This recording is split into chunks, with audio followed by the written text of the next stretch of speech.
কুমারীর পবিত্রতা। ত্রয়োদশ পত্র। হরি ওম। ব্রাহ্মণবাড়িয়া 2রা বৈশাখ 1341। কল্যাণ কলিতাসু। স্নেহের মা, জগতে ভগবানের নব নব আবির্ভাব ঘটিতেছে। মানুষ রূপে তাহার আবির্ভাবই মানসে অসীম প্রেরণা দিয়াছে। নিখিল জগতের প্রতি জীবের কল্যাণের জন্য তিনি মানব তনু ধারণ করিয়া থাকেন। ভারতের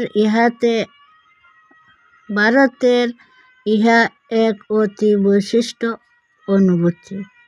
কিন্তু কেমনে হইবে তাহার আত্মপ্রকাশ?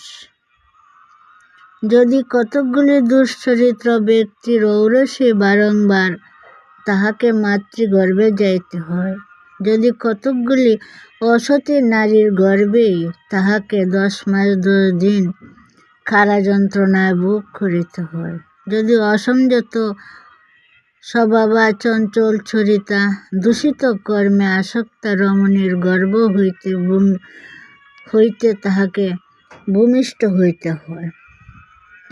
প্রত্যেক জীবের মধ্যেই ভগবান রহিয়াছেন।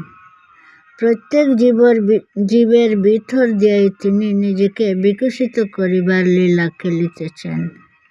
ভাবিয়া দেখো দেখি, কুমার অবস্থায়